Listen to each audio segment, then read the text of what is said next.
Abandoned ship. We're not caring about this car. We're thinking about the next year. Exit clauses, yada, yada, yada. Hulkenberg is the blue shell right now. Angle grinder guy, he gets a raise. There you go. Whoa. He gets both salaries. There you go.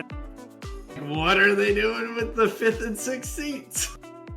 Yeah, it's just Weenie Hut Formula One Junior now.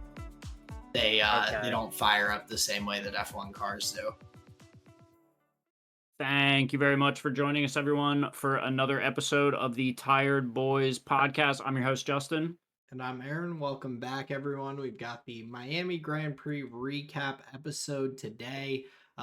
We'll be focusing primarily on the main race on Sunday, as we did a mini episode kind of talking through the earlier stages of the sprint weekend and everything. So go check that out if you haven't already.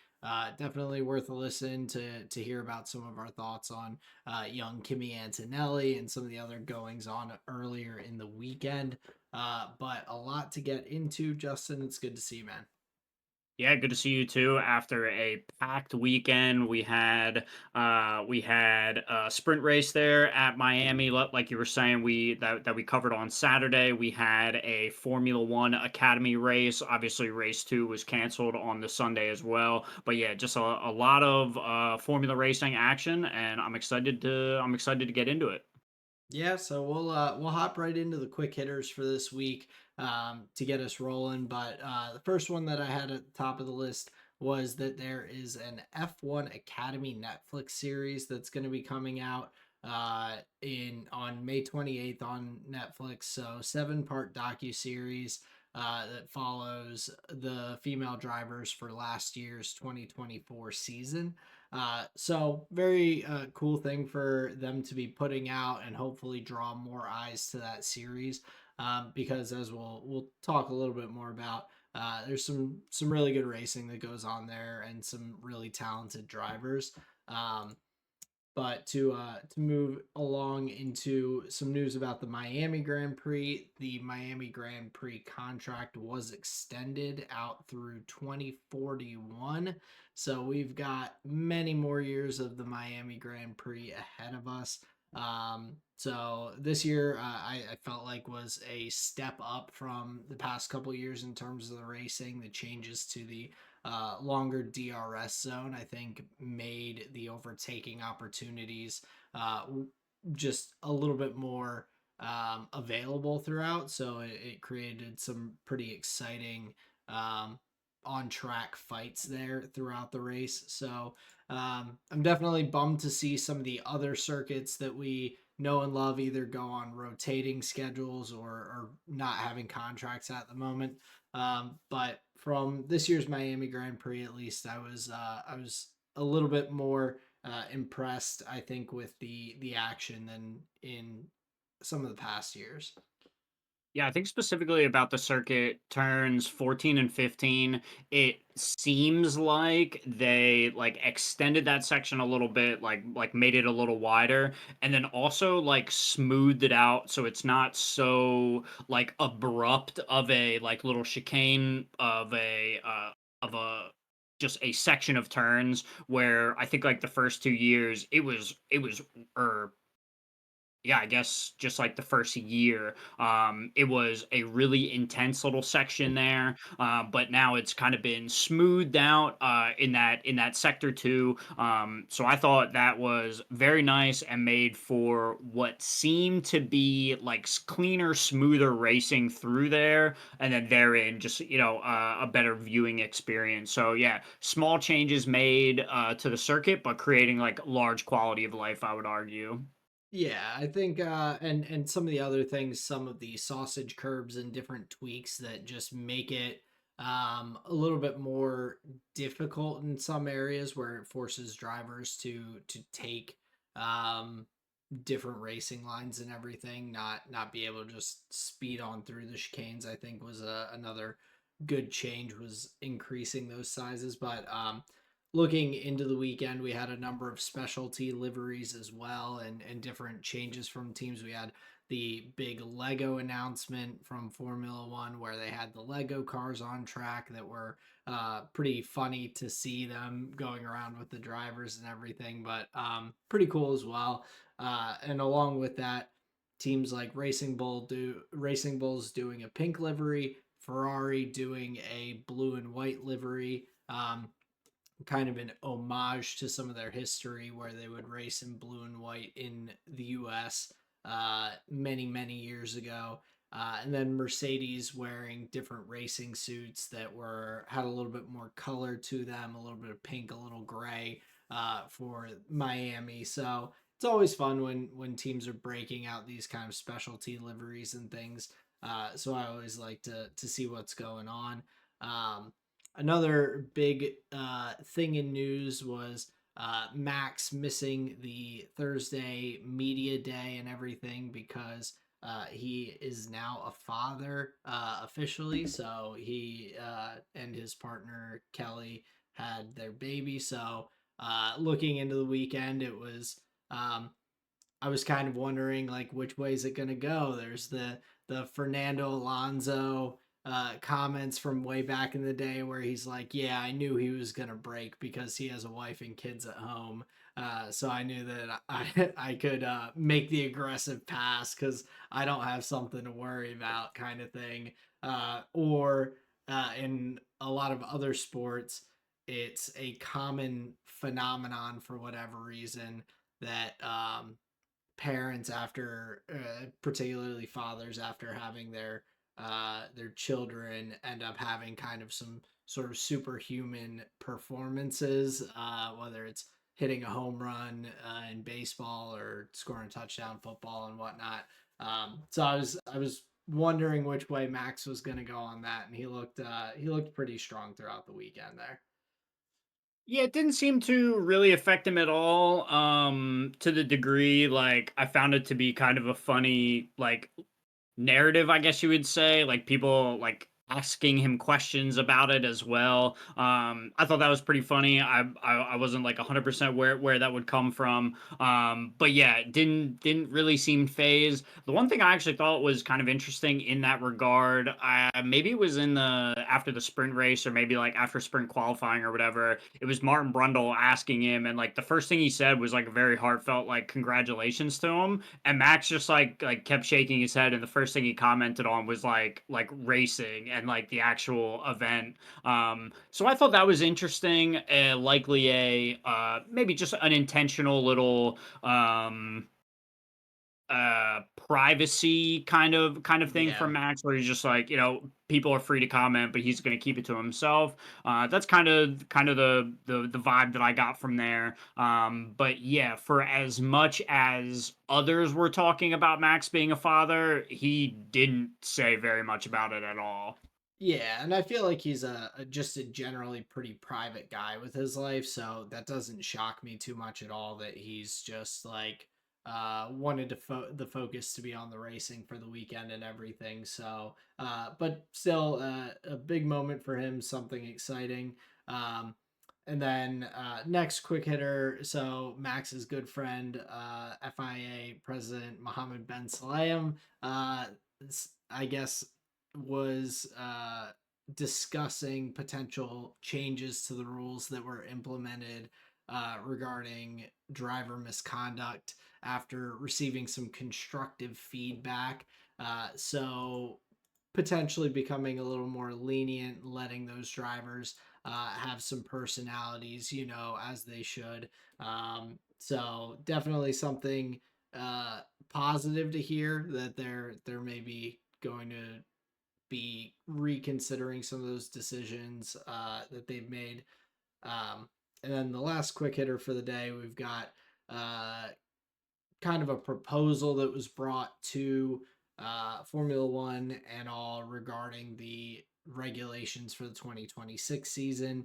There were conversations of switching from being the engines being 50% electrical and 50% I guess gas powered or combustion powered engines to being 35% electrical. and this was a proposal that Red Bull was for, which we mentioned they've had some whispers of struggles with getting things to work up with the engine for 2026. Um, but Mercedes, Honda, and Audi were all opposed to that change, with Ferrari kind of being undecided in that. So it doesn't sound like that change is most likely going to happen. So that um, I think shows that it will be an interesting start to the 2026 season, and particularly there may be a pretty significant disparity between some of the teams and where they are in terms of the quality of those new power units and engines for the 2026 cars. Yeah, and this is coming off the back of the initial data coming from the teams and basically like what they're saying about the data. It's not like we have the spreadsheets or whatever. What they are saying is that the power is just not there. They're not like they don't feel like like the construction of the car they're able to like get the most out of it in that regard. So it seems like wanting to drop that electrical power percentage back to hopefully like gain some performance via the, like you said, like the combustion side of that hybrid engine system. So yeah, we'll see as we get more developments on that. But yeah, it seems like even from that original announcement, things are still in flux. Teams are still kind of figuring out where they think that rule set should sit. And that's yeah, and that's fair enough. I know I'll be very interested to hear, especially reasonings from the teams if we can get that far, as to like why they feel a certain way. But yeah, definite still improvements to be made before we're seeing and hearing about like locked in gains or like confidence or whatever it is right now. Definite drawing board phase, it sounds like. Yeah, and I think in particular, the like you said with the simulations and collecting the data, the one about the cars running out of electrical power before they get to the end of the Monza That's what straight it and was. everything. Thank you. Um, Yes. I think that that is a glaring issue, where if these cars aren't able to be efficient enough to utilize that electrical power to go as far as they need it to go, then maybe some like minor tweaks and changes should happen. And it sounds like the F1 Commission is kind of leaving the door open for that discussion, at least to see what that looks like. I'd be curious, and kind of moving in a moment to the "Do You Work Here" segment. I'm kind of curious what Cadillac has to say, being Ferrari power units for the next couple of years. Being a team that's coming in and um, is looking at the prospect of having to be an engine buying team. I think that obviously they have a little bit of a stake in how that goes. So maybe some of these teams that are using the Ferrari power, like the Haas or Cadillac, maybe are looking at that data and kind of weighing where they want to be, or anticipate being with Ferrari as well. Um, but looking at Do You Work Here, there was more news kind of swirling around about Sergio Perez and Joe Guan Yu both being in talks with Cadillac currently for that potential drive with them in 2026. So I think the further we get into the year, potentially the less names there will be out there. I still anticipate the Colton Herta being up there as a top option for them. But it's interesting to see how they're kind of keeping their door open for some multiple options over their decision making process for the upcoming season. Yeah, and I think it's gonna be, swiftly approaching for Cadillac. I imagine they're gonna be looking to lock names in sooner rather than later. We had the Cadillac car launch or like branding launch over the weekend, accompanied with the Miami Grand Prix. So we saw, little teasers and images and you know, the only word that's coming to mind is propaganda out of Cadillac, just like Cadillac imagery and get hype for Cadillac Some type stuff. marketing. No, yeah, marketing. Thank you, thank you, thank you. Marketing, marketing, marketing, marketing. No negative kind of like I didn't mean negative No, connotation, I but know. like you get it. Just like content that they're putting out on social Yeah. media, this kind of stuff. Just to comment smallly on that, just to thinking about like deliveries and all of that type of stuff. The black and it's like or not black. It's like a royal blue and white is what they had on the driver in the video. It was like very brief, very short, but I was cutting through there frame by frame to make sure, I got all the Easter eggs. The driver outfit looked very slick. I like the white and the dark blue. Kind of similar to like the Alpha Tauri. It seemed like they were focusing like more on the white. So I'm just saying all of this to say we're starting to get little sprinklings from Cadillac as they begin to make their that was their formal entrance into Formula One for the 2026 year. So that'll be really exciting. Just another small note for Do You Work Here. The Kick Sauber, soon to be Audi outfit is changing and adjusting some of its like personnel structure at the top. A leading individual who used to be in the CEO position, they've dissolved that position and I think like kind of flattened it out. And what that means in my mind is shortening the amount of people between like the team principal and Matteo Binotto. Like instead of there being like two people there, there's only one now in between, or maybe like he's just talking to Matteo. What I had got from the article from Audi was that they were just kind of trying to like simplify what they have going on and make it like easier for the people stepping into these positions to like do a good job.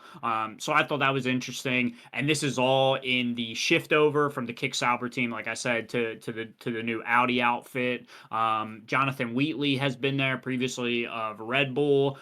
He was a technical director for Red Bull, now working with the Audi outfit. He's been integrated now. I believe he has like time in factory and like on the grounds with the team now as they're like starting to lock in uh, their I guess like just their like paperwork and just like lock in their team for next year. So that's very exciting. So a bunch of moving parts here for both Cadillac and the new Audi outfit coming in. And with that, we're going to see a lot of changes over the next couple of months, but very exciting for those outfits. And for Cadillac being able to make an entrance in. Speaking of just Cadillac, I just want to throw a little bit of IndyCar at you. Colton Herta, my boy, that Cadillac's looking at, he had a tough day at the IndyCar race. It was really, really tight at the top, and it was crazy. This was more of like a during the cast moment. They had, I think it was like, I think all three of the casters said the same line all at the same time, where they were like talking about how many places Colton Herta was like about to lose because he like lost time in the pit stop. It like took too long, and now there's like a bunch of cars that he's gonna have to fight after he gets out of the pits. And the call was like, oh, he gets passed by maybe three. And then all three of them, all at the same time, they go maybe four, as like he's just getting passed by everybody. So a tough day in that regard for Colton Herta. But man, if you're a Pelot fan, your stocks are soaring. It's crazy. 3 out of 4 dubs for this guy. So yeah, if you're a fan of dominance in a particular category, I would say turn your eyes over to IndyCar right now because Pelot he's doing really well, and I'm definitely enjoying watching the races. So I just wanted to sprinkle a little bit of IndyCar in, just connect the Cadillac dots, because yeah, Colton Herta, who I've become a little bit of a fan of, yeah, he did not have a great day on Sunday. And I was hurting, that's for sure. I was Yeah, hurting for him, I should say. but still, like, not a terrible finish to the race. P7 is not too shabby, but yeah, Alex Palou has been just on another planet so far in the IndyCar season. It's pretty incredible to see someone that dominant this early in a um, in a stock series compared to a Formula series there. So very impressive for him over there with the Ganassi Racing outfit. But before we move along into the rest of the F1 weekend and Formula One Academy, we just want to remind you, if you're listening, if you're following along, go ahead, hit the like button, hit the subscribe button, follow us on Twitch. Check out the TikTok. We're putting out shorts here and there from content and everything. So take a look, follow along, join in the conversation, comment, like, repost. We appreciate all of it, and we just appreciate you being here with us in general. So thank you for listening. Thanks for being here for the Formula One events. Thank you for listening to the pod. Back to the episode. Alrighty. So getting into the feeder series segment here, we've got the F1 Academy. Like you said before, one of the races, unfortunately, race two was canceled due to some pretty severe storms that hit the circuit right at start time. So they did a couple laps in that race two under safety car to see if it would dry out, and it unfortunately did not. And due to some pre-planned things for the Formula One race, namely being Lego cars going around the circuit. They unfortunately couldn't push that off any further and try to get some racing underway. So a little bit disappointing, but that's the way it goes sometimes. But we still had a pretty good race one there on Saturday. And overall, just like watching through the race and seeing, I was very impressed with Emma Felbermeyer. So starting on pole position with the reverse grid for the top 8 points positions from qualifying.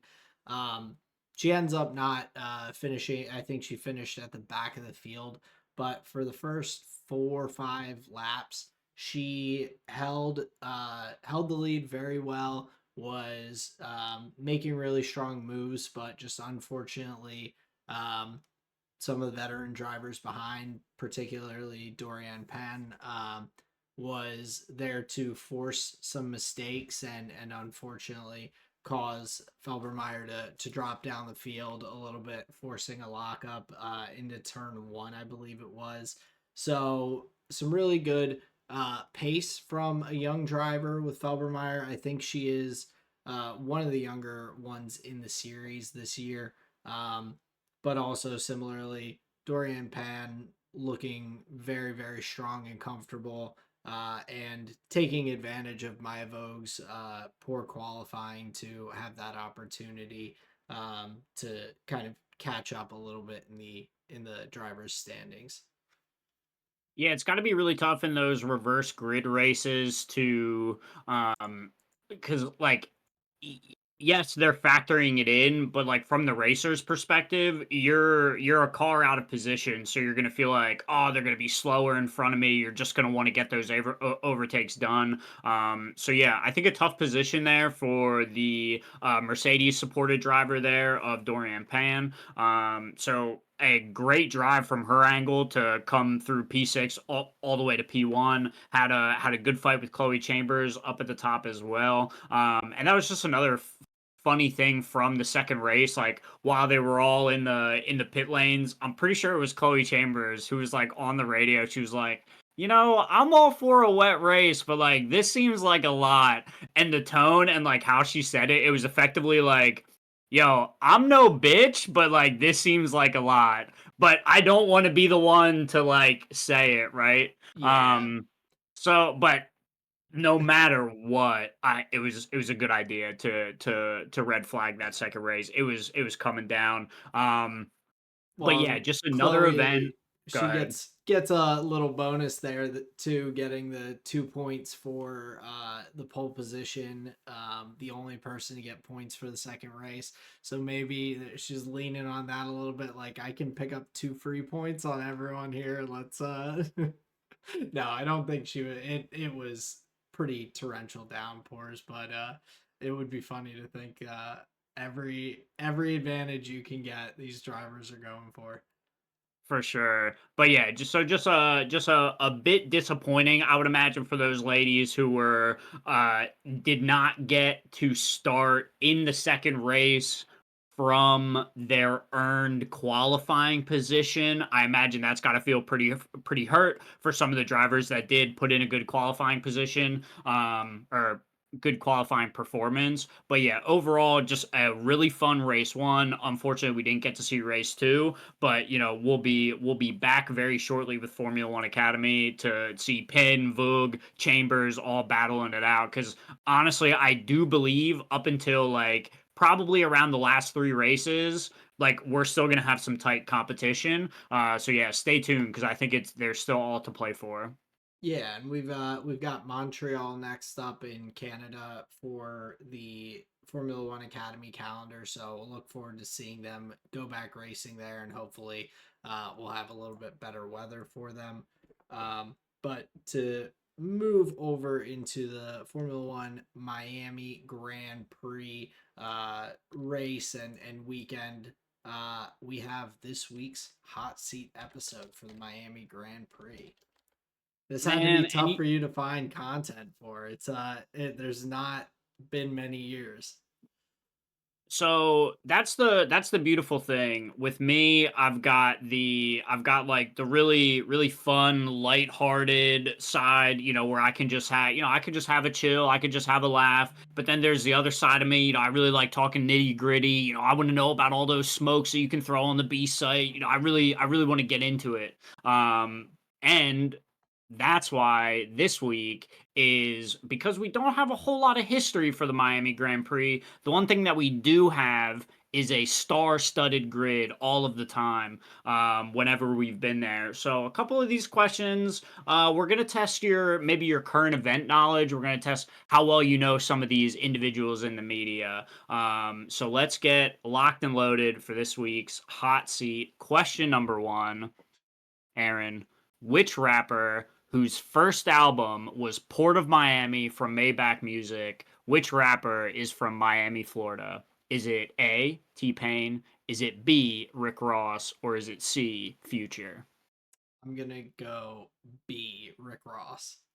You got it. Port of Miami debut album had Drake on it. What a wonderful time to be alive. Question number two. When was the F1 Miami Grand Prix first held in the championship? Was it A, 2010, B, 2015, or C, 2022? C, 2022. My man knows his Miami Grand Prix, and especially if Max is a winner there, he'll always remember it. Now, question number three. Vin Diesel was spotted on the grid this year. Star of which racing-based movie franchise? Is it A, Fast and Furious? Is it B, Blue's Clues? Or is it C, Lord of the Rings? We're gonna go with A, Fast and Furious. That was a tough one. I know. We are, yeah, lot of racing in all of those, but I'm glad you slid by and got that one. Question number four here. A section of the Miami track is reminiscent of a famous sector on a European circuit. Now, which one might it have been modeled after? Is it A, Monza? Is it B, the Hungaroring? Or is it C, Silverstone? Hmm. I am not 100% actually, but I'm gonna guess A, Monza. I'm just hearing from the producers that there was a mistake on the question. Let me reread you the question and see if this is any easier. Thank you, producers. The S's section of the Miami track is reminiscent of a famous section of a European circuit. Which one might it be? Is it A, Monza, B, Hungaroring, or C, Silverstone? C, Silverstone. Very cool. Very cool. Yeah, that changes it a whole lot. You're like, wait, what is he talking about? I Yeah, I thought left you out were a key piece of gonna data there. I thought you were gonna give me Monaco with the port section or wherever they have the fake boats for Miami. Oh, that, yeah, okay. It's funny because I That's where thought about that. my brain was with it, and then it wasn't one of the options. I was like, oh no. All right. Well, yeah, I'll have to do better writing the questions, or at least send it to a proofreader here. Now, question number 5. The paddock is located in the stadium of which animal-based NFL team? Is it A, the Falcons, B, the Dolphins, or C, Lions? That is B, the Dolphins. He is 5 for 5, people. Forget the early rounds, forget the early weeks. This man has bounced back. We're 5 for 5 again. That's amazing. But here's another smaller question that I have for you. Are the Lions even a football team anymore? They are. They're actually a Okay. pretty good football team at this point. They used to be god awful, and now they've been pretty solid in recent years. Nice. Okay, very cool. I was gonna laugh if I had chose a team that like just didn't exist anymore, wasn't like in the franchise. That would have been classic. But yes, we have another 5 for 5 hot seat. Aaron, good job on the Miami Grand Prix one here for this week. That was a lot of fun to do. This one was great. Always a So good happy that time. you nailed all of them. Absolutely. It's always fun getting into the hot seat. I appreciate the fun answers in some of the questions. Makes it a little easier on me here and there. But it's always interesting to see what you come up with, and I look forward to it week in and week out. But another week in, week out segment of the podcast, we've got our winners and losers here for the Miami Grand Prix. Justin, why don't you kick us off with your winners for this week?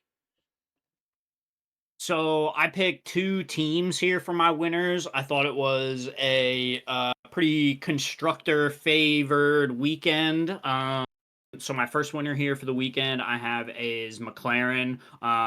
Long weekend. I had to factor in both the sprint race and the main event race. And in doing so, that's how I came up with McLaren. 1-2 in both the sprint race and the main event as well. I believe flipping the positions. I think like Lando was P1 in the Mm. sprint and vice versa. But in 2025, that is max points that you can get for a squad. They got as many as is possible on a weekend. Now with the removal of the fastest lap point, they don't do that anymore, so it doesn't matter. So yeah, McLaren scooping up maximum points on a weekend. It's not every time you're going to be able to do that, so I think that's stellar.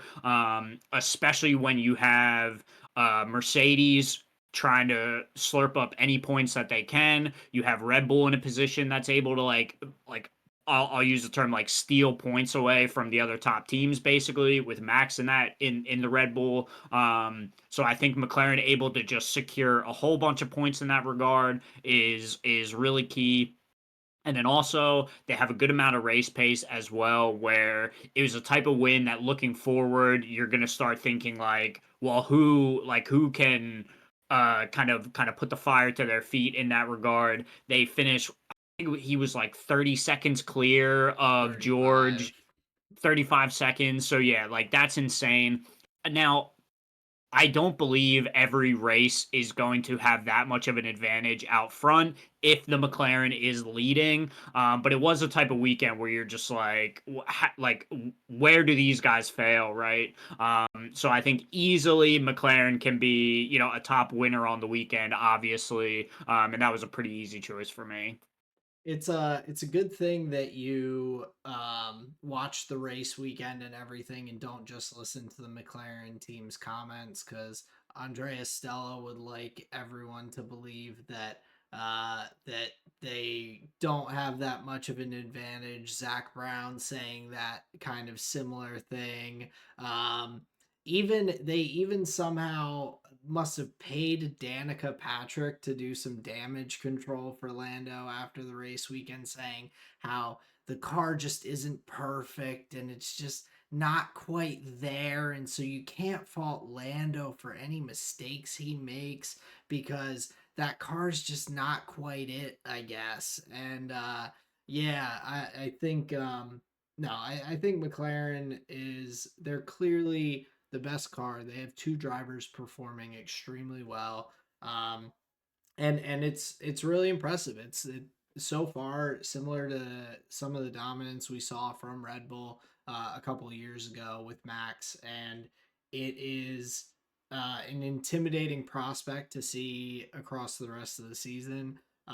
Just the one thing I would like them to see is admit that their car is the best on the grid. But otherwise, I mean, yeah, a phenomenal weekend, and huge props to them for really maximizing, like you said, 100% most points that they could have gathered as a constructor on the weekend. Yeah, pretty impressive result. And then quickly, I'll just give you my second winner as well. I chose Williams as my second winner. I thought over the sprint race and the main event race, I thought their performance was really solid. In the race, they went backwards just by a little bit, but still up into the like still keeping their position in the point. So I thought that was really key. And then the double Q2, yeah, that's what I'm talking about. In the main event, qualifying, it was P6, P7 for Albon and Sainz, and then in the race they slid back a little bit. But a Q3 for that team, I think is wild, amazing. I doubt they ever would have predicted it, kind of thing. So definite like areas to improve on. I think Signs was a bit rammy. I think he was trying to rush that overtake. He thought it was like a bit of a gimme, but not to be. Ends up like, riding Lewis's sidewall for whatever, a lap or whatever it was. And so I think there's definite improvements to be made on some angles, but the work that they've done to get a result like this cannot be understated. You can't just gloss over it and say like, "Oh, it's a one-off." It was this type of weekend because they did it all throughout, right? I think we're seeing some real change from the Williams outfit, and that's really encouraging. So even though they weren't like one of the top finishers, I think they would be very pleased with their result. Yeah, and I mean, I think at this point we can kind of say, and I'll get into my first winner in a moment, but we can kind of say that Williams is the definitive fifth team on the grid at this point of the season. That's where they are in the constructors standings. They have 37 points to the next closest competitor, Haas, with 20 points. So that's starting to become a decently significant gap. And so my first winner on the weekend was Alex Albon.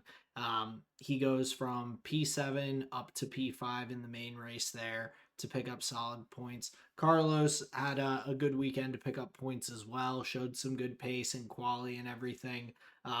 Just unfortunate. I think that move on Lewis was part of why I left him out of the collective there for my winners, just because it was it was just a little desperate. It was end of the race. He's like right there, and just in his mind, like, maybe I can just sneak in here and snag another point. But it was definitely a little bit rammy from him. But on Albon's side of the garage, huge movement to move up those two positions into P5 for the race finish.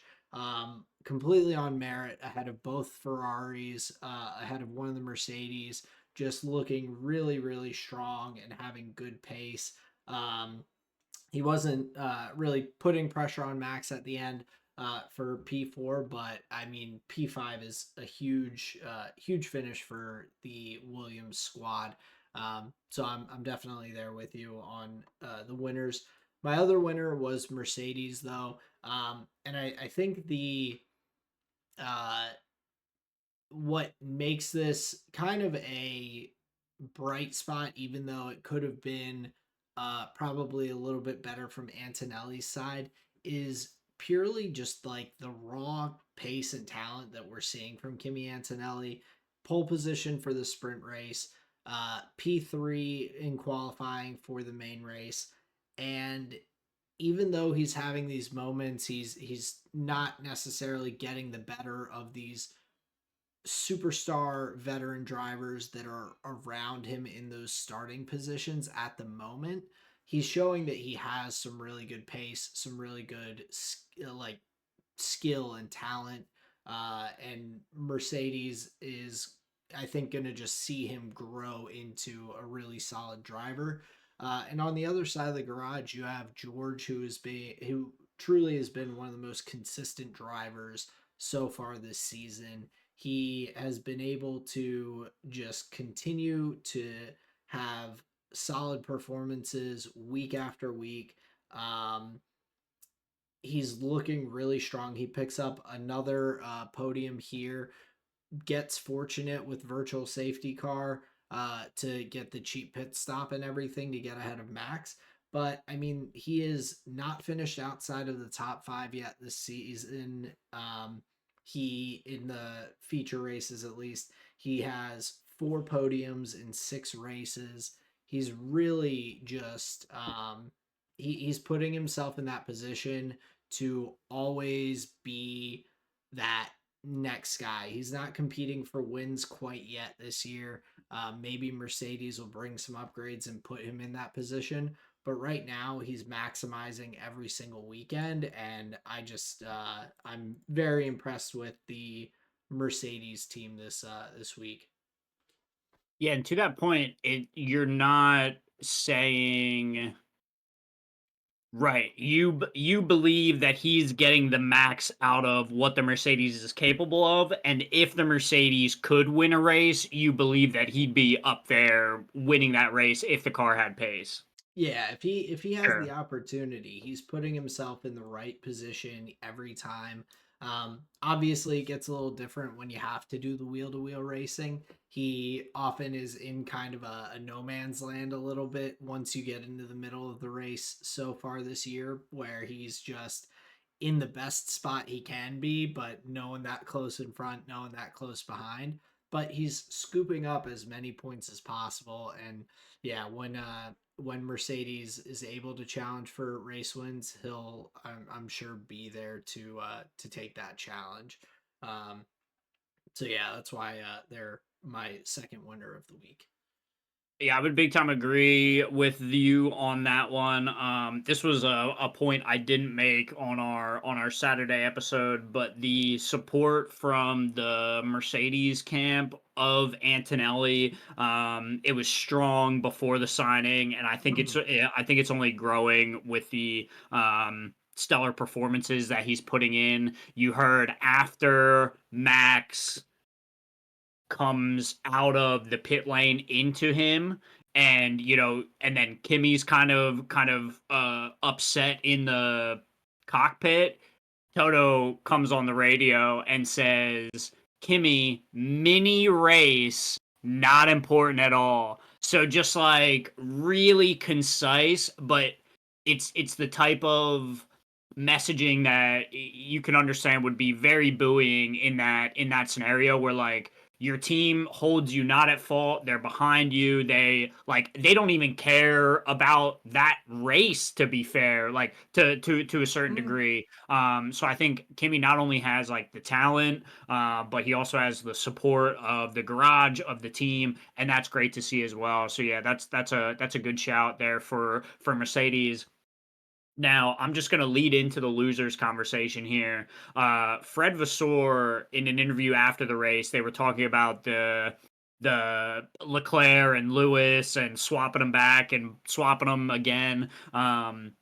He stated that we're the only ones doing this in sort of like a like with a positive tone, saying that like, hey, we're the only ones that are like taking these chances. What are your thoughts on this? Do you believe this is where Ferrari wants to be? Like, how do you feel about these like team orders on lap 25? So for my first loser this week, I have Ferrari. Whoa. um, and so I think you can definitely give them props in some ways for making these team decisions. I agree with Fred, like they are the only team that's doing it, but they're kind of the only team that's in a position to do it right now. Like the only other team that you're seeing consistently both drivers being right next to each other on track is the McLarens. Um, Red Bull Max has not been anywhere near either of his teammates in any of the races. The Mercedes have typically been split up by at least a couple of drivers in the middle, so they're not in a position to really be swapping positions and everything. And then once you're going further down, you're getting out of the points. It doesn't really make that much sense for these other teams. For Ferrari, you have two superstar drivers.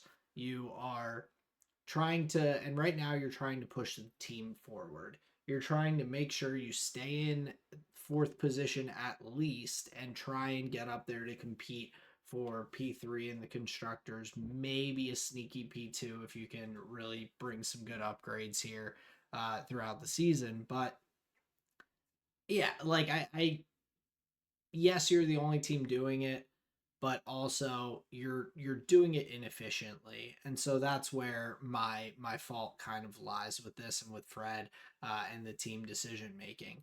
They are there's too much back and forth. If you're gonna say, hey, we need to maximize as a team, so if one driver is on a different strategy, a different tire, a faster tire, maybe if they let Lewis through immediately, then he does have the tire strength to chase ahead of him and go after Alex Albon and the Williams. Maybe he does. Um, but you don't know because you have him sliding around in dirty air behind Charles for 2, 3, 4, however many laps where they're going back and forth. And Lewis is like, hey guys, like I did this for Charles. I preemptively did this for Charles. Like, let's dish it back. I'm on a different strategy. Let me go. And then we're back to instead of checking, it's I'll get back to you, Lewis. It's like you're saying the same thing. You're just like not being a meme about it. So, like, if you make these decisions more quickly, you are going to better your team even more. If you're going to make the decisions anyway and you're saying we're going to prioritize team and getting maximum points, then Lewis is on a different tire strategy than you, Charles. Let him through now. If he can't catch Albon, we'll swap back. Boom, done. Like, have at it, be concise, be quick, be efficient instead of wasting tires, time, laps, and everything with all this debating. So I just can't give Fred the props that he's looking for of, well, we're the only team doing it. Yeah, but you're doing it badly. Like if I could be like, "Oh, I'm the only one doing like 3-point sky hooks," and everyone's gonna be like, well, yeah, Aaron, are you making them? And I'm like, no, missed every single one. And they'd be like, oh, then maybe like you're just bad at basketball, Aaron. It's like, okay, yeah, maybe I should try to work on taking some layups and some more efficient shots than being I'm the only one doing it though. Like that's not really a it can be a positive, but it's not necessarily guaranteed to be a positive in your corner. Yeah, it almost seems a bit like leading from fear where it's it seems like the subtext of that is we're afraid if we just let our drivers like just race, something bad will happen and we'll have two cars out instead of like maximizing and then have them like mad at each other or whatever. I just yeah, I hesitate to see the validity of that, especially when like we see it um playing out on the track, and it seems like they're just losing so much time involved with each other like instead of just getting on down the road. So yeah, that was just a really interesting question that I wanted to ask you, is like just yeah, what your thoughts were on these seemingly weird team orders. So yeah, I think you made a lot of good points in that regard. Yeah. Yeah, and I think like you said and like I said both like with the losing time and everything, um when Lewis did get ahead of Charles when they let him through and he was going after I now recall it was Antonelli who he was trying to run down there in P6. Um they were gaining on them. Like Charles was Hmm. behind Lewis complaining about Lewis's pace, but Lewis was gaining on Antonelli consistently, taking that from 5 seconds down to like 2.5 seconds or so before they let Charles back through, and it dropped that slowed them down and dropped them back into like the 3 second behind range. So like Hmm. again, that speaks to the fact that Lewis did have the pace, and maybe if he had two, three, four more laps on the super fresh medium tires, then maybe he does get Kimmy there and does have that pace to pull Charles along and everything and bring both of them up there. So yeah, I think I can't fault them for trying, but I can fault them for um, just being so slow about their decision making process because time is just pertinent in Formula One. You have to make snap decisions, whether it's on weather, driver decisions, strategy, and everything. You don't always have the the grace of multiple laps to make these decisions and for it to pay off for you. Um, Or the time for tea, as it were. yes, as Lewis liked to mention, which I found very funny because the Italians probably do not quite understand. I mean, I'm sure they understand, but it's not something that's going to um, get a an Italian's attention like it might a Brit's. Maybe he should switch that to an espresso and a pastry or something. No, But I disagree. That's what makes it so much more like scathing and digging, is that he knows they don't drink tea, right? He's not going to associate himself with your customs. He's like, no, no, no. No, you're gonna go have some tea. Dude, he was cutting me up, man. He oh was yeah, being hilarious without even trying. Dude, my man, he should have just turned his radio off. He's like, science 1.4 behind. Lewis is like, what, you want me to let him pass too? It's like, he's he was delivering you cooking. gold right He was now. just Dude. oh yeah, no, it was phenomenal, and I haven't heard Lewis like that on the radio in like a long, long time. Um, Exactly. That's what I'm saying. Yeah, so but to keep it moving with my second loser. So I went the two team route for the loser side of this, and Aston Martin was my second loser for the weekend. And it unfortunately like it's starting to make me wonder a little bit about Alonso and how long he will continue in Formula One. I love having Mhm. him there. Um, but just a really tough weekend for him. He gets hit from behind by Liam Lawson in the sprint race, but then just spins on his own in the main race on Sunday. Um, and to the point of them being the loser, he accidentally spun and then still beats his teammate as the two of them finish last on the of the finishers on the weekend. Like that is just brutal, and I love Fernando being out there racing. I still think he has pace if the car's under him, but Aston Martin have not been able to give a car that seems super drivable or fast. Um, but to be behind the Kick Sauber of Nico Hulkenberg, I was pretty shocked, I would say, by the end of the race there.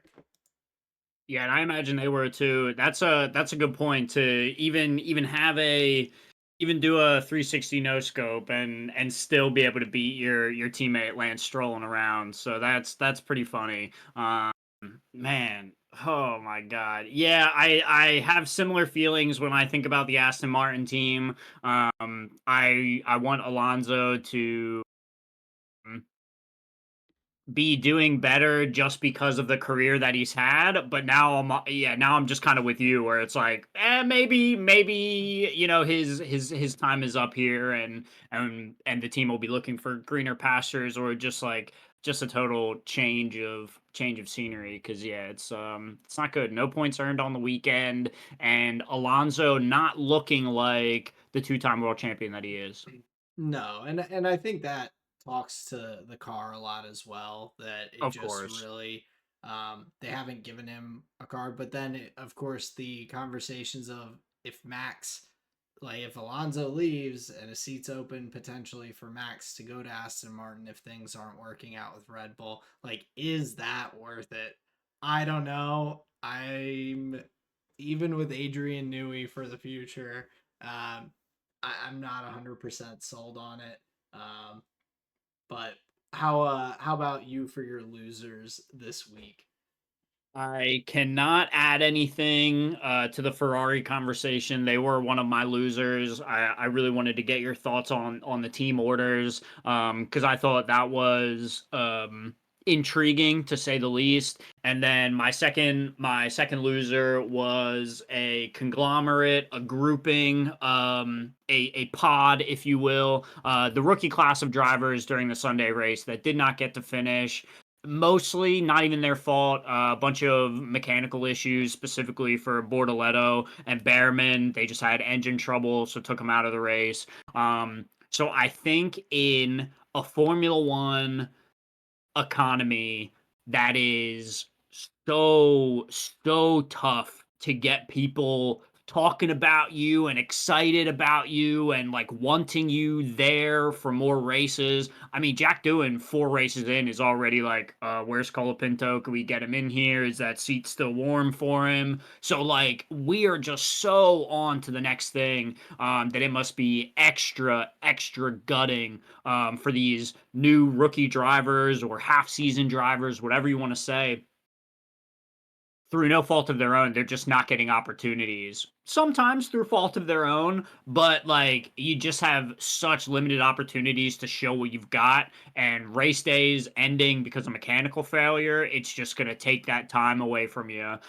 So my heart goes out to the rookies in that regard. I want to see them if they're going to fail, I want to kind of see them fail on their own in a way, not have chances stolen because of things that are ultimately out of their hands, especially when so much of our focus is on the drivers and the personalities and that side of it, where we don't understand a whole lot about like the engineering and this and that.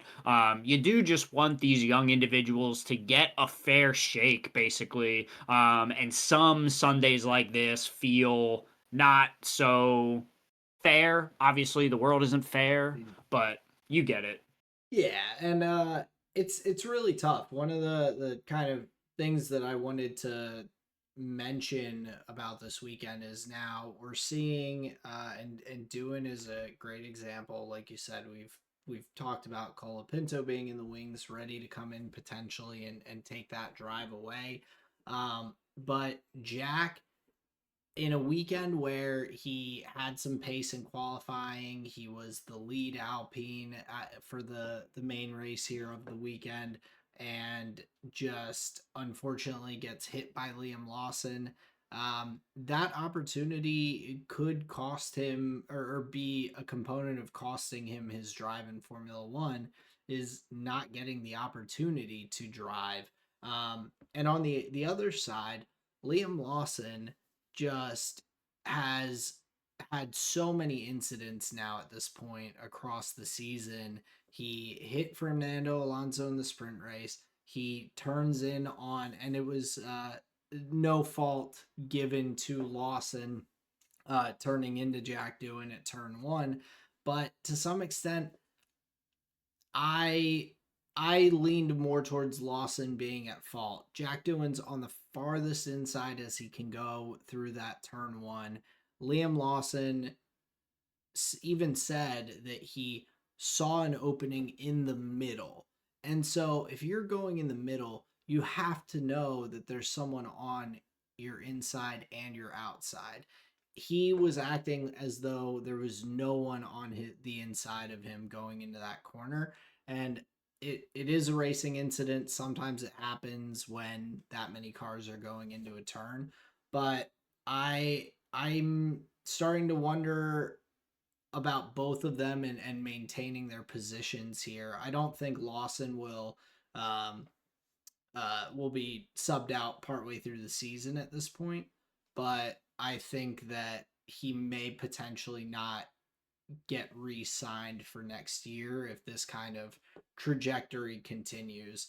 Along with being beat out by his teammate pretty consistently in qualifying and the race, being beat out by his rookie teammate. He's Lawson's essentially a rookie too.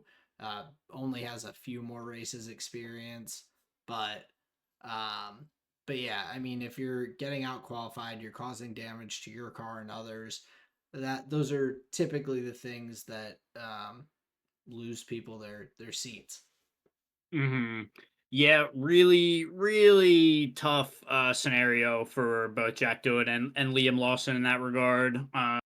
And do you know who kind of like next up would be kind of, shifting up the conveyor belt? The first name when you were talking about it, saying like he'll likely stick out the year, but maybe not next. The first name that comes to mind is Ayumu Iwasa. He's part of the Red Bull junior program, correct? He is, and he's driving Super Formula, I believe, in Japan right now. So kind of the same pipeline that Yuki and Liam Lawson went through after their Formula Two careers. But the other big name that has come up in conversation is Daniel Ricciardo. No, I'm kidding. Is Arvid Lindblad, who is Mm, a that's right. Formula Two rookie, has shown some really solid pace in Formula Three and then now in Formula Two as well. So I think he might be a potential option. There's this young talent, Sergio Perez, who maybe is looking for a drive. Now, I would lean towards like Yuma Iwasa, um, Arvid Lindblad, and maybe Pepe Marti are, I think, the Hmm. top three Red Bull juniors that could potentially be there. So Sure, yeah, that makes a lot of sense. But yeah, man, tough days here for these drivers that are just trying to get their name on the board, just get some results, get some points.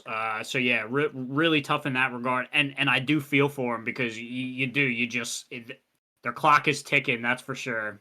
yeah, it's definitely a tough spot to be in.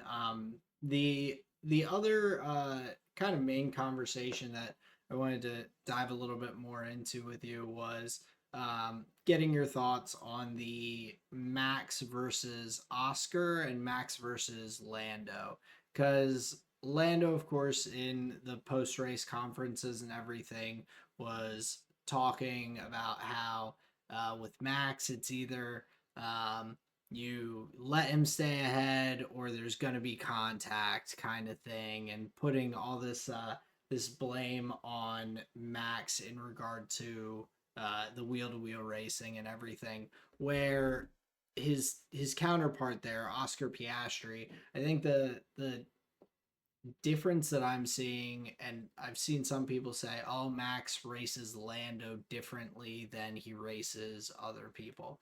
I don't really see it that way. Um, I think Max races as hard as possible when he sees a way to stay ahead and sees that he has um, that the person who he's up against, that he has a shot to stay ahead of them.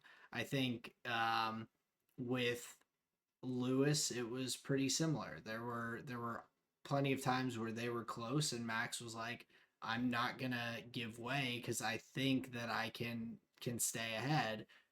Where Lando is trying to get by, can't get by, runs Max off the road, gives the position back. And I think that speaks more to Lando's driving than it does to Max, because Oscar's in the same machinery coming up behind Max, and Oscar was very patient. He kept getting closer and closer and closer, and then at the first opportunity that Oscar felt he was close enough, he gets by Max just like that. He's right up under his rear wing with a great run into the main straight, and DRS just flies past, and Max is in his mirrors before you know it. Where Lando is impatient. We talked about it last year too, where he gets a little rammy or dive bomby with these moves where he's not setting himself up very well and then is making these lunges to get past. And in this case, like, pushed Max off the road, would have gotten a penalty if he hadn't given the position back and everything, and for going off track and gaining an advantage along with pushing another driver off the track. So maybe he gets hit with two penalties if he doesn't give up the place there. But he should know that his car has the speed to get past Max, and he's just not setting himself up as well as Oscar is. I'm not saying that Max isn't a tough driver to get past or anything. Like, he obviously is, but I don't think it is Max that is the difference maker. I think it's more Oscar and Lando and their driving styles. Yeah, I think it's a joke if somebody actually believes that Max sees what's Lando's number? He's number 4, right? Whatever Yeah. Lando's number is, let's say he's yeah, okay, 4.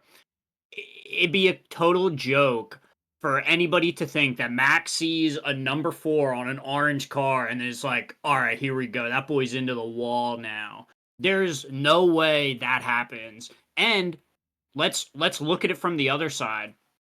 So I feel like Norris and Max have more contentious moments together because they feel and race like very similarly. No matter what anybody says, I think Max and Norris have more similarities than they do differences.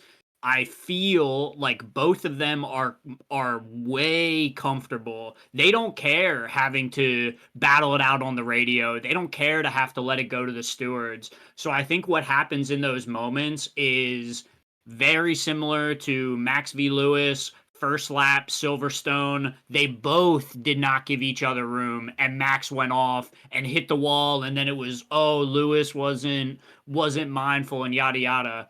But that's a moment where Max's, to a certain degree, Max's hubris goes against him, right? So it's not like every scenario that he's, a tough customer, he gets the FIA on his side and they're always against it. Like, no, no, no, no, no. Sometimes it has not worked out for him. There were many scenarios against Lewis where his bullheadedness went the other way and it actually gave Lewis the advantage. So to believe that Max is racing anybody in particular differently, I think that's just a joke. But B, you have to look at it from a like a give and take perspective. there is no reasonable scenario where giving space or giving room to another driver is going to like pay off down the line. There's no scenario where they're going to do it back to you. They're not going to wave you along like a Michael Schumacher like giving his win to a teammate. That categorically does not happen anymore. There's like no scenarios like that. So, to my mind, I believe that these drivers are willing to let it go to the stewards because there is so much gray area. They understand the rules better than anybody. You Mhm. don't think Max knows the letter of the law better than anybody else? That's why he races so hard, because he puts the onus on you. Now we go back to what the McLaren drivers were saying. It's either you let him get ahead or you put your car into the wall. The way Max races is there's no reason to give you any room because he's not like you're not going to do that again for him during the next race. So I don't think it has anything to do with who's there or like how he's feeling on a weekend. No, I think Max and Norris are two of the hardest wheel to real wheel racers and are so comfortable letting it go to the stewards. That's why they'll push each other off and ride the curbs alongside with each other, because they also understand if they're both off, now it's a whole lot tougher of a call, isn't it? Right? So I think there is way more racecraft going on between the two of them than fans are even like aware of. The second order and third order thinking that these drivers are thinking about when attack and defending. Like, it is commonplace as anything in international football. Soccer, teams are taking dives all the time. They're misdirecting and they're trying to get the advantage here and they're trying to get like a flag called on this player. It's all the give and take. It's all that tug of war that they're all trying to play with each other. So to think that he's racing anybody specifically is like what a joke, man. Yeah, and I think I agree with you on some points, especially about the kind of bullheadedness to some extent, but also like you said, Max is one of the best at knowing the law of the land. All it took was Oscar was given the precedent when he pushed Max off earlier in the season, and now Max is like, "Oh, that's how we do this. Okay, cool. Like, if that's the precedent that's been set, then I will follow that like to a T." But I think from Lando's side, I think his racecraft still has a lot of room to grow. And like I said, with Oscar, he set up his move so well. He gets it into the primary DRS zone where, like you even said, Lando and Max are duking it out through the chicanes and the tight turns and everything, and they're going side by side. That never should happen. Lando had the faster car, he had more pace. All he had to do was be patient and set up his move a little bit better, and this isn't even a conversation. He's gone with the wind and chasing down Oscar and maybe gets a run at Oscar at the end there if he had set it up a little bit better. You can even look at last race in Saudi Arabia where they're playing, he is stuck with Lewis playing the DRS game of, hey, don't be the lead car going into this last turn because you want to have the DRS on the main straight. Like, his race engineers had to coach him through staying behind Lewis for that. And it's like we've seen that. We saw Max and Charles do that years ago where they're back and forth and Max is like getting by and then Charles is getting back past and they're just swapping back and forth. Lewis plays the same game and Lando can't Hmm. figure out how to get past him for multiple laps. And it's like these are the things that Lando needs to focus on. He's got great just raw pace and talent.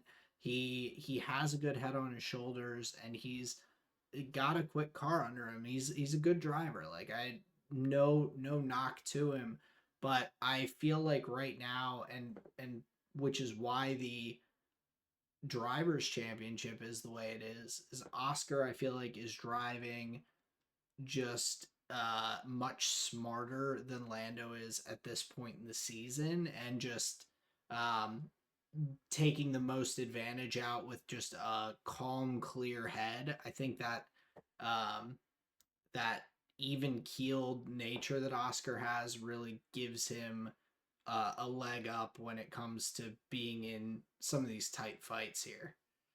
Yeah, sure. I agree with that. Piastri just doesn't have the PTSD that Norris has of just like for Fair. what 3 years in a row, just forever being behind Max no matter what you do. I mean, his post race P2 interviews used to be like, "What am I gonna do if Max is in front of me? I'm never gonna win if Max is in front of me." Like that literally used to be Norris too. Yeah, So to a certain degree, I think Max may be a little bit of nightmare fuel for Lando Norris, but potentially. that's as far as I'll go.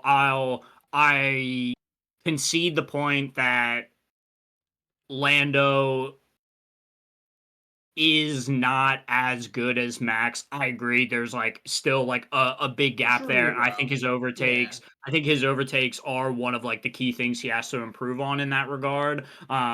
I still contend though that their driving style is very, very similar. While Max I may would have like he may do that style better, I would argue that Lando is just as comfortable keeping his car planted if you're gonna send yourself off anyway.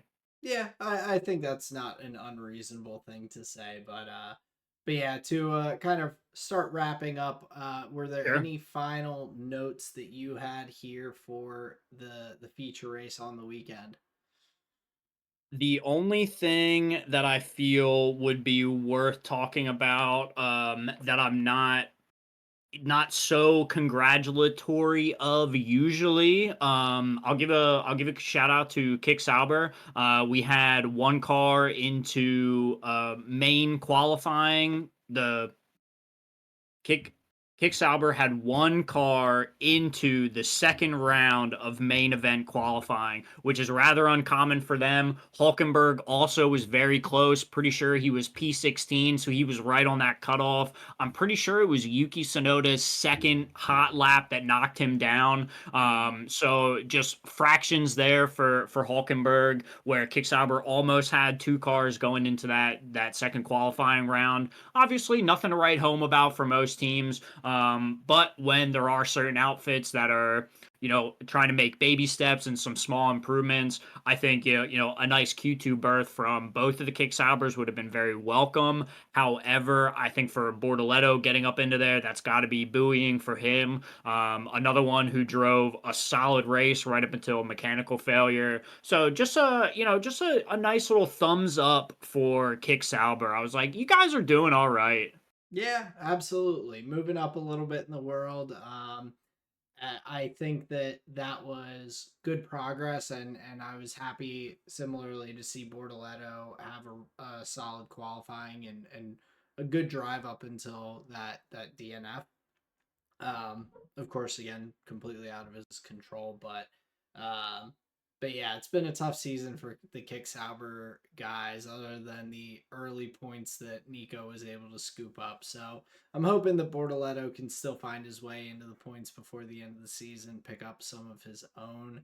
Um, but I think that does wrap up the Miami Grand Prix race recap and all here. We had Oscar Piastri P1, Lando Norris P2, George Russell in P3 to wrap out the podium. Um, and with that, we have Oscar Piastri taking a pretty decent lead now here with 16 points over Lando. Just growing that gap to P2.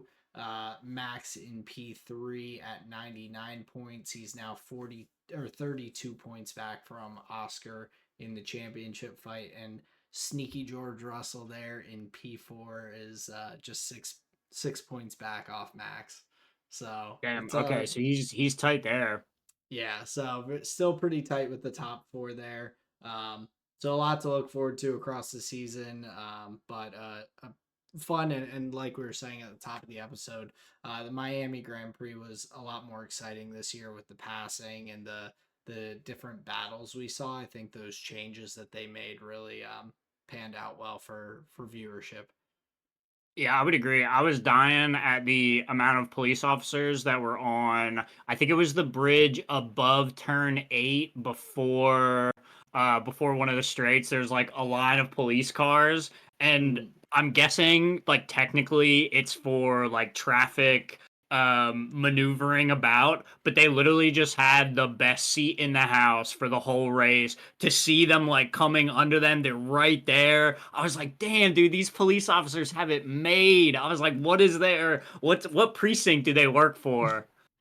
Miami-Dade County probably, but Miami-Dade County. But yeah, um best seat in the house for those police officers. That's the last note that I'll give you for the race here. I'm excited to hear your flavor of the week here for the cool down lap. Yeah, so I'll start it off with my food. We Colleen and I had a couple friends over the other week for just an impromptu barbecue. So got the grill going for the first time of the year with some burgers and hot dogs, which is always it's always nice when you can have that outside cooking. I enjoy doing that a lot, whether it's burgers and hot dogs or other chicken or whatnot on the grill. So I'm happy that that season is here. Um, my visual medium this week, Colleen and I watched a movie yesterday that we had watched the first movie a couple years ago, and the sequel came out to A Simple Favor. So we watched A Simple Favor 2 with Anna Kendrick and Blake Lively. It's a bit of a murder mystery kind of thriller to some extent. You don't quite know what's gonna happen. It's definitely a bit cheesy and corny, but it was Oh, a okay. fun movie. Moments are cheesy and corny, but it's definitely entertaining through and through. We enjoyed it. It's a interesting concept where Anna Kendrick is a um, mom fluencer that befriends Blake Lively in the first movie, and Blake Lively has a torrid, mysterious past, and so it Hmm. yeah, it's a definitely kind of a fun movie to check out. Um, Interesting. but my music for this week, Colleen and I, this past week went to a concert midweek. We went to see an EDM show, saw DJ Justin. I know you are big on DJs, but I had to tell you about this because I think this might change your perspective a little bit for at least some of these guys out there on the Okay. turntables. But Elderbrook, the main act that we went to see, was very impressive. He's not just up there with the turntables and tweaking little things here and there, like just pumping up the crowd or whatever.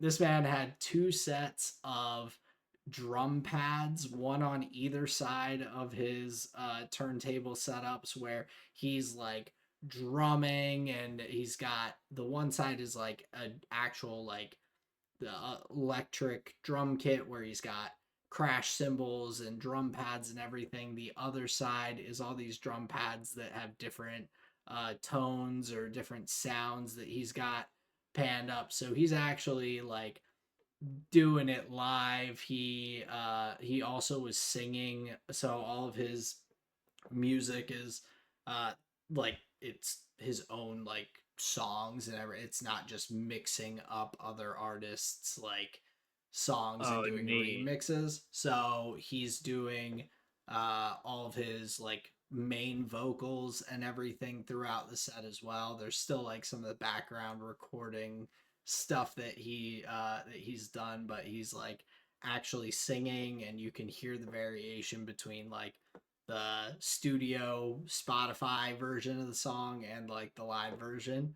That's So cool. I was not expecting that at all. So I came into it being like, okay, I'll get to jam to some good music. There's going to be cool lights going on and everything, like fun time. But this man was up there cooking on stage. I was very impressed by like the live nature of his set, even though he's just a DJ. Yeah, just the DJ. He is not. It sounds like bringing the drum kits and the other. Um, what do they call those? They are NPCs, right? The various types of like drum machines that you can get with like the panels and whatnot. So that's really fun that he was bringing in a like live on the spot aspect to it in a way that like you can easily discern he's like doing it live right there. So that's very exciting. Yeah, man, when I saw Tiesto on top of the, the Miami GP bridge, I was like, man, what I would give to be up there with Tiesto. Oh, My dude, that man. view just had to be insane. I mean, like actually, a pretty exciting view. So yeah, shout out to our boy Tiesto. The Boiler Room, my favorite YouTube series. My flavor of the week here. Honestly, I'll tell you this straight up. I'm jealous of your grilling. Are you a propane or do you have the croquettes? It's propane, so it makes it a little Okay. easier to get going. And not that the charcoal is difficult to use, but this is a little like less cleanup, less effort, I guess, to Hmm. get started. I just turn it on, hit the little igniter button, and I'm good to go. Sure. The smell and flavor of a charcoal outdoor summer grill is like unmatched though. It is. But yeah, I'm just gonna have to dream about your barbecue here. My food here for the week, Sarah did something new, hooked it up. She roasted a full chicken Ooh, with some onions stuffed in and like a Mediterranean seasoning blend on top. She placed that over like a bed of potatoes with like some type of glaze, drizzle, and she roasted it all together. And that was primo, sir. That was very good. nice. We'd be excited to do it again. Our experience carving a roasted chicken, we look a bit like 12-year-olds doing it, So but we got there. We made it. it's not easy.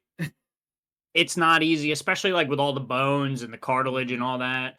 I guess there's like specific knives that you can get that are like boning knives that like help like cut that stuff up. Anyway, it was delicious. My music here for the week. We've been in tune to the TV series House, and House has some very interesting song choices. There was a time when I was downloading music illegally by the metric fuck ton that I downloaded the entire House like soundtrack like from all the seasons. So just like whatever songs that they ever used in the show, I just got like one big zip file of them all.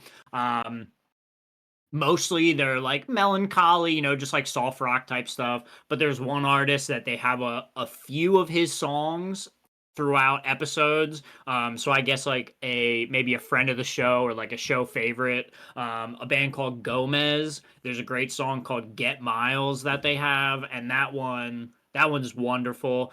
So hearing some of the house songs that like have just like been on my iPod. They just like come up in the shuffle. It's pretty funny then like to hear them and be like, oh, okay, that's like this episode. So interesting stuff there, bro. And I'm gonna give you a movie history lesson here for my movie here for the week. I'll make it very quick. Obviously, I'll take you right through it, but you're gonna learn something here by the end. So, have you ever watched an original Japanese Godzilla film? No, I'm not. Okay, so those films were a it was like a whole genre over in Japan. Now, me and Sarah, we were all kooky the one night and we were like, let's watch a Godzilla film. So we got in there with Ghidorah and Mothra and we were seeing Godzilla chop it up. And if you remember, if you know, it used to be filmed like in a studio with a human dressed up like in the suit, and then like the ground was just made to look like these, just like big hillsides and whatever, but it was ultimately just like a person on a sound stage. And the way when we were watching this Godzilla, I was like, man, this seems really familiar.